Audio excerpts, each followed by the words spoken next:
winds down, let's take a look at the playoff race in the AFC. Still a lot to play for between now and wildcard weekend, and as usual, seeding should wind up playing a major role in determining who goes on to the Super Bowl. It's the Bengals going up against the Browns. And with that, we'll send you up to First Energy Stadium in Cleveland, which is where we'll find our broadcasting team of Brandon Godden and Charles Davis. Gentlemen.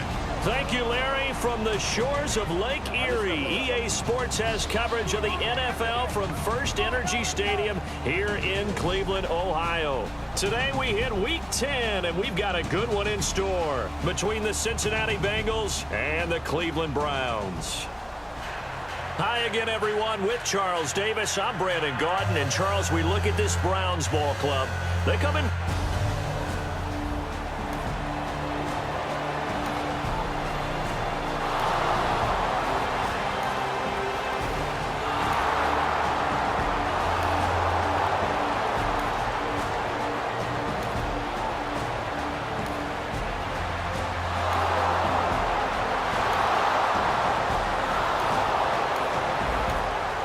So the football will be at the 25-yard line as this offense gets set to take over. All right, now look at 56. Look at 56. Look at 56. On the ground, this is Isaiah Crowell. He won't go down. And a nice carry there of 15 yards. Whenever we meet with coaches and they always talk about wanting to establish running the football, it's oftentimes with a good tight end who can control the line of scrimmage and the point of attack, and they're becoming harder to find because the colleges are giving us a whole lot of receiving tight ends, former wide receivers who can run, not necessarily block very well. In this case, though, we saw two tight ends on the field, both of them with the ability to block, and he ran the ball successfully behind that power set. He's got a man. It's Corey Coleman. He got 18 yards out of that one, and it gets him a new set of downs. And a nice little pass and catch there on the corner route. Set up very well by the receiver with a head and shoulder fake inside before he comes back downhill to his quarterback. They go play action here on first down. It's hauled in by Devin Smith. They call it a gain of 19, and it moves the chains. And there they went crossing route against the zone defense. What do you think of that? Takes real coordination between the passer and the receiver because you've got to read those zones and where the open spots are and be on the same page with the guy throwing the football. Because sometimes you're throwing it in front of the zone. Sometimes you're throwing it between the zones. Sometimes the receiver's going to just kind of find a spot and what we call sit down and present himself to the quarterback and throw it there. It's a tough read, but when they're in sync, it's really effective. 18 yards there, and it'll be a first and goal. Okay, when the big guy runs a corner route, you're asking a lot no matter who's covering him. Doesn't matter whether it's a linebacker or a defensive back. Yeah. He usually has the advantage because of his body type. They'll try and run for it with Crowell.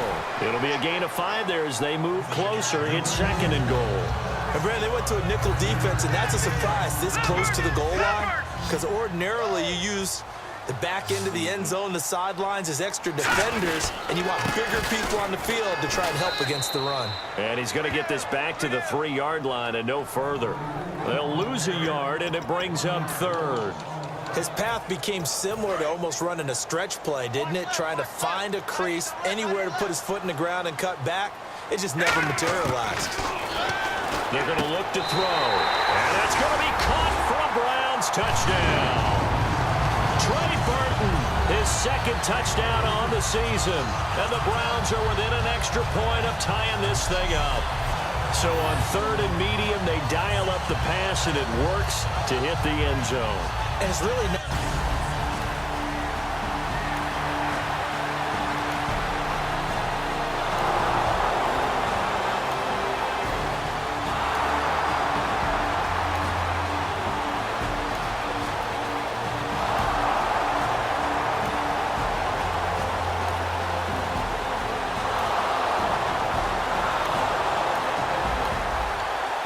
Set to take the field here as they have the football in the final minute of this first quarter.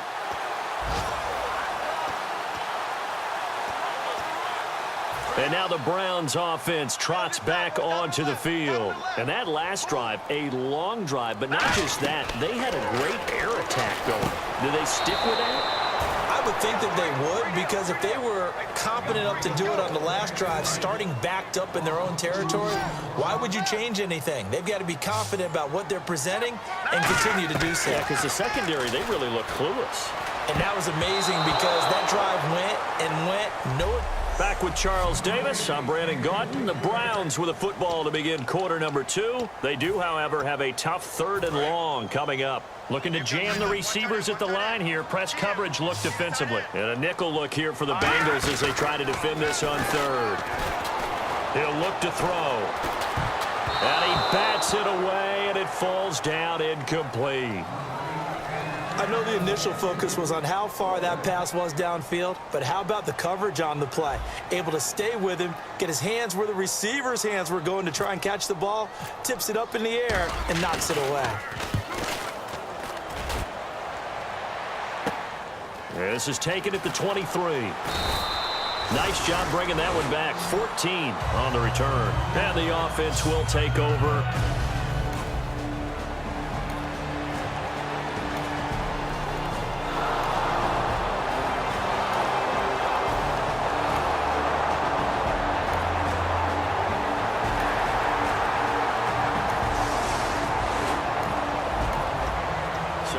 Offense will take over, and they will have the football at their own 20-yard line. And here are the Browns now as the offense comes back out on the field. Now a handoff to Crowell, and he'll find some space up to about the 25. Give him 5 on the carry there, and it'll be 2nd down. And that's exactly what you want on a 1st down run. Pick up 5 yards, bring up 2nd and 5. The defensive line, though, they've got to figure out a way to out-leverage the guys up front because the offensive line is winning at the point of attack. And not a whole lot doing there as he'll get it up to about the 28-yard line. Holding offense. So a little grabbing there, but this time it goes against the offense for holding. And the offense moving in the wrong direction here now as they face a 2nd and 12. Out of the gun, they'll look to throw. Into double coverage, and it's intercepted. A great read, and it's picked off. And they're going to set up shop at the 27.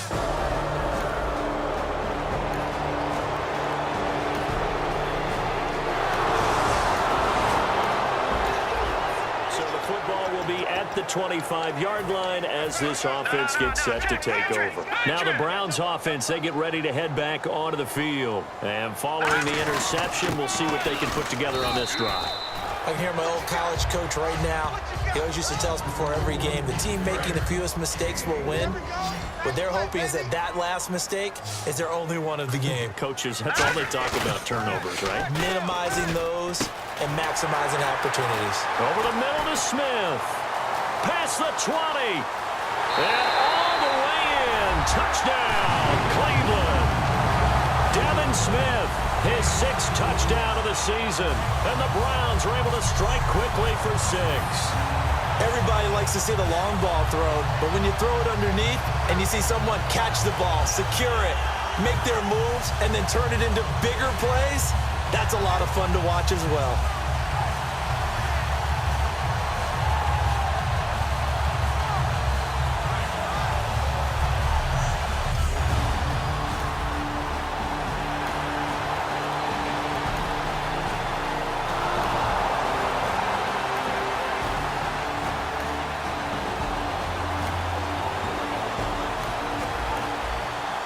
Drop you into the start of this next possession. The score, 7-0. And the Browns getting set to go. And they're hoping to capture some of that magic they had last time out when they were able to put together a scoring drive. But they're still down here, Charles.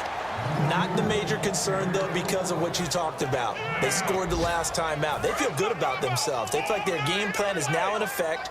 They know how to attack and what plays they want to put together. But they've got to keep it moving in the right direction because, as you did note, they are down on the scoreboard. Cut back, left sideline. And all the way down to the 10-yard line. A big play that time for Cleveland. 55 yards. I guess that's what happens when you give the current NFL rushing leader that much room. And when you do, all you're doing is solidifying his standing at the top of the leaderboard. He's going to continue to get more and more yards. Good luck trying to chase him down. Flushed out right. And he'll be brought down here at the 3-yard line. 7 yards on the play, and that'll bring up a 2nd and goal.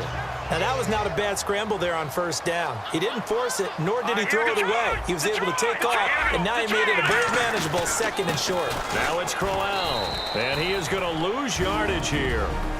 Now hold everything here. We're going to get a timeout by the offense. It's just their first, so they'll have 2 remaining here before we get to halftime. So backed up to the 6 now. 3rd and goal. Now they'll throw here out of the gun. Flush to his right. He may try and run for this. And now the Bengal defense here calling a timeout. All right, so the timeout over and all 11 men back out onto the field for the defense. And the 13-year man puts it through, and that'll bring him back within 4.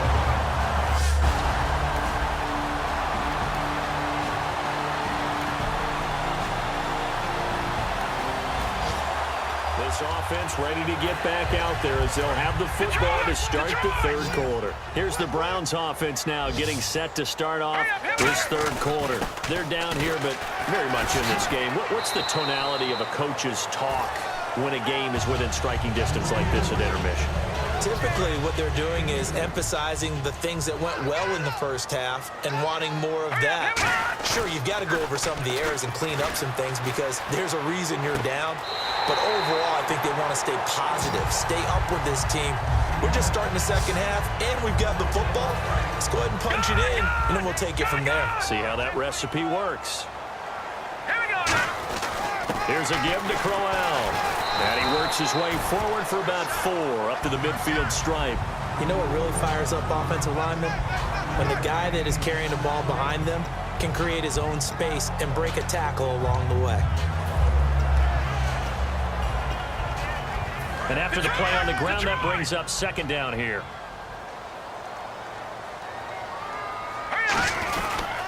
Again, it's Crowell.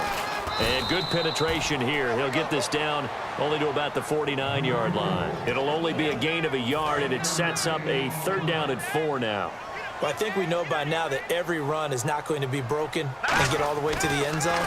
But these short ones still have their value. You can still set up your play action and throw the football. You control the clock because then you have the... And all the way in. Touchdown, Cleveland. Josh Gordon with touchdown number 8 on the year. And the Browns are able to cash in for 6. And a nice job by him to catch the slant and then navigate and break free. And receivers love slant routes because it gets the ball in their hands so quickly and oftentimes on the move. And when they're on the move like that, then they get to use their best asset, which is usually their speed. And their speed sometimes...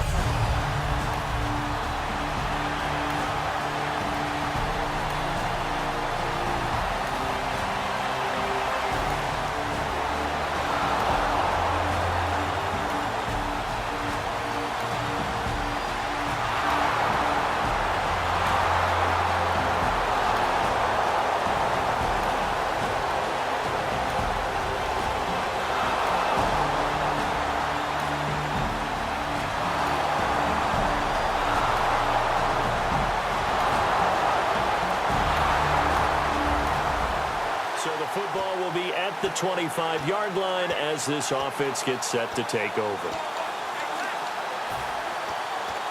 And now the Browns coming out on the field. Last time they were out, they scored. Still trailing here, though, so some work to do.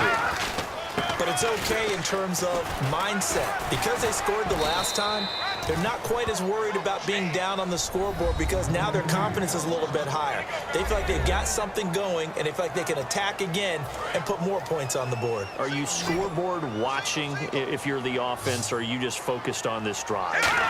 We wouldn't be telling the truth if we said that they didn't scoreboard watch. Everyone does it to some extent, but you've got to set it aside right now and just focus on this series. That'll take care of the scoreboard if they punch it into the end zone. Not too many things get to a quarterback of this magnitude, but I think it's safe to say that pressure can get to any quarterback. Now, he's obviously a great franchise quarterback, but felt the pressure, threw it incomplete. He's got his man on the crossing route. A gain of 26 on the 3rd down conversion. He's such a good route runner. Shows it there on 3rd down. Very proficient and a good pass. And you know what I've observed over the years in the NFL? The better a route runner you are, the more confidence your guy's going to have in you to go to you in important times because he can trust you being in the right spot, and they connected there and picked up a first down. 7 yards to go on second down. Partner, we know today's NFL is really built around the guy throwing the football. But these short runs, they still pay dividends because they can take their toll on a defense, and they can add up as the game goes along. You control the clock, you control the ball, and that way you often control the game. So following the run, we'll see what they do here on third down. They'll drop to throw. And he will find his man on the outside. And he's able to get the first before he's taken down at the 36.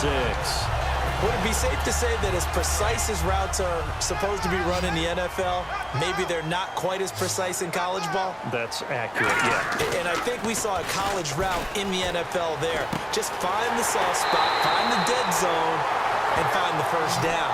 And that's what he just did. Give him 30 yards there. There will always be a place for methodically marching the ball downfield. But when you can pick it up in big chunks and strike like that, have explosive plays, that's often the difference in winning and losing. Those types of plays that can knock a defense off balance, that'll drive a team towards a victory.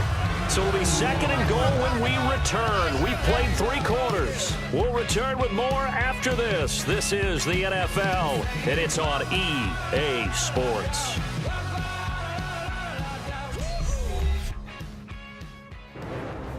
And we're back now here in Cleveland. It's the Browns with a deficit. They're trailing, but with the football here to start the fourth. And on the outside, they're playing press coverage. Looking to throw.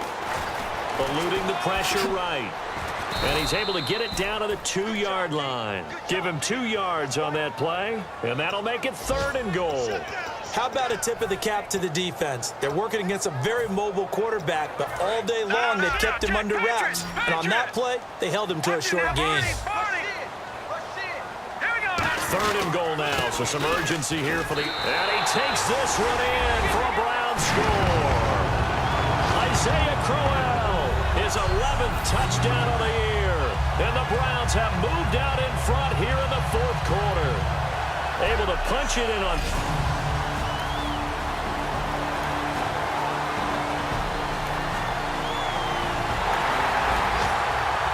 Offense will head back out there, already in excellent field position thanks to the interception. And the Browns offense back out there ready to take over. And Gostkowski's kick is good.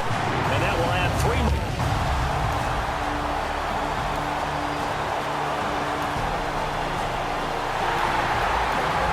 So this offense will head back out there, already in excellent field position thanks to the interception. Heading out as the Cleveland... Now whistles come in. We're going to get a timeout here by the offense. So this offense will head back out there, already in excellent field position thanks to the interception.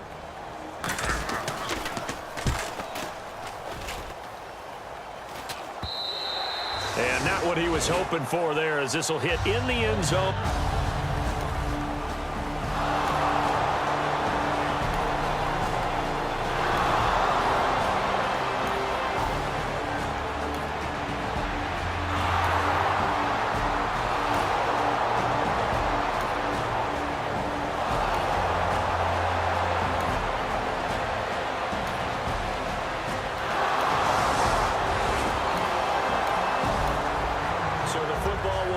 The 25-yard line as this offense gets set to take over. And now the Browns offense trots back onto the field. And last time they got 3 points, but it was a chip shot field goal. And when you go to the sideline after a chip shot field goal, maybe the offense not too happy. It's a balancing act, isn't it? Because you're exactly right. They're none too pleased that they didn't punch it in for 6 points. But they also have to remember they did put points on the board. 3 points is 3 points. And in this league, you take points when you can get them. Not easily done. And he'll be limited to a short gain up to about the 34-yard line. A 3-yard pickup on 2nd and 4. Now they'll need to convert here on 3rd and a little more than a yard. We always like to talk about defense in terms of levels. First level defensive line, second level linebackers, third level defensive backs. On that run, That was what we call a first-level run, and it was stopped by a second-level player. Time starting to run out here in the fourth. This defense just trying to keep the offense off the board and preserve this potential victory. It's a short one here, complete to his tight end. Just a yard on the catch there. It'll be 2nd and 9. Got to give credit where it's due. Really nice defense on that play. The pitch and catch was successful, but not any run after it. He'll drop to throw. And incomplete there. A nice hit. Jars the ball free and brings up 3rd down. After watching him drop that slant, I can hear my old coach's voice ringing in my ears right now. You can't run with the ball until you catch it. Trying to get those rack yards before he secured it. On 3rd down, he'll drop to throw. Smith catches left side. 2 yards is all they'll get on the completion. It's 4th down. Time for a break. We'll come back, see what transpires after this. So the Browns in possession of the football here as we get you reset. And they've got a 4th down now in a game that, to be honest, has been pretty much everything we could have asked for. Escaping the pressure right. And he's got the 1st down yardage before being taken down at midfield. That one good for 10 yards. And on 4th down, they're able to convert and move the sticks. Back to throw. Gets it to Gordon. The 20. And touchdown, Cleveland. Josh Gordon, his 2nd touchdown of the game and his 9th on the year. And the Browns have moved out in front here in the 4th quarter. And touchdown and congratulations and 0 relaxation ahead of them, right? Way too much time on the clock for them to start celebrating. Yeah, part 1 is done, but now on the sideline you can already see him scrambling down.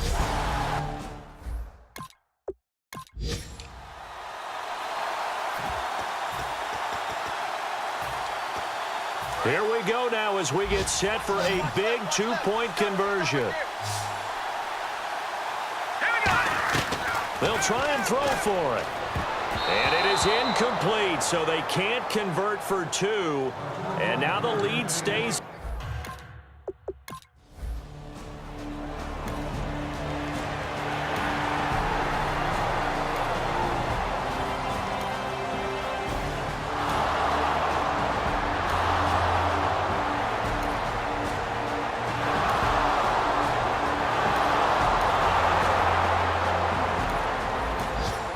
So the football will be at the 25-yard line as this offense gets set to take over.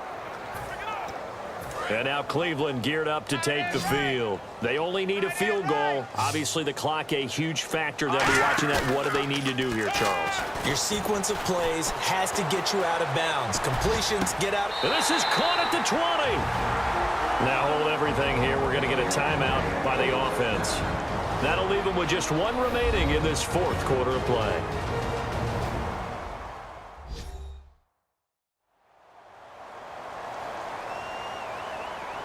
So the offense takes the timeout, and they are back out and ready to rock. Looks like the defense in press coverage here. He'll look to throw. And he's across for the touchdown, and it's likely the game winner here in the closing stages. So many practices we watched over time where the offense works on scoring late in the game and finding a way to win, as we just saw there. Just saw it right there. Now can they preserve that advantage that they just got?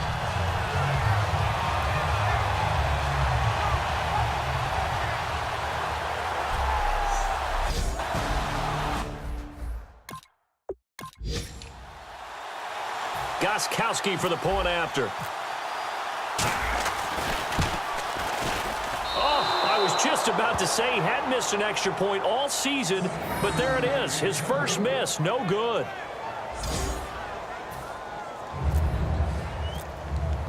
The Browns kicking team out there now as they'll send this one away.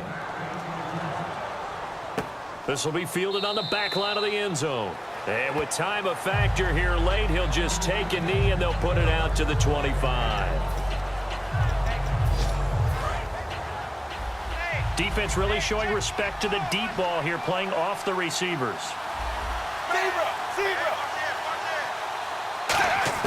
He's back to throw. Going to throw right side here, complete.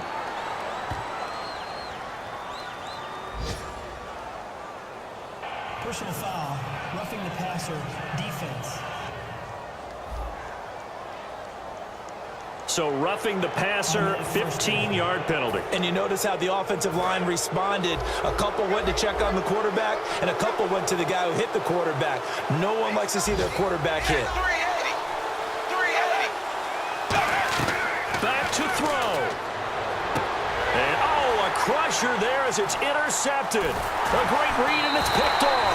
And he'll bring it all the way back, just a yard or two shy of midfield. That one, oh, it's going to hurt big time. You're in the 2-minute drill, trying to get your guys down the field, and it's looking like they're going to go up just short, as this is definitely not his best throw, and it'll wind up being intercepted. Let's go. Down to a knee here. The defense still with a couple of timeouts. We'll see if they want to use them. Well, Charles, it's one thing to win. It's another thing to win and put up the amount of points that they did. Boy, were they clicking on offense. They can't help but feel great about themselves, can they? I mean, what a game to put up that number of points, continually feeling they're moving the ball and things are working and clicking. They think that they can bottle this and carry it with them. And as an offensive coordinator, you just don't think you can do anything wrong. Whatever you call, run, pass, it's all going to work. That's called being in the zone. So for the Browns, the win will help them keep pace in the playoff race as they move to 6-3 on the year. And they'll hit the road next week to take on the Buffalo Bills. Meanwhile, for Cincinnati, the turnaround hasn't materialized as they fall to 2-7. And they'll try to get back to their winning ways next week as they head to Santa Clara to take on the 49ers. So that'll just about do it for Charles Davis. I'm Brandon Gaudin. You've been watching the NFL on EA Sports. For more, log on to easports.com. It's a win for the Browns, and they're happy in the dog pound as we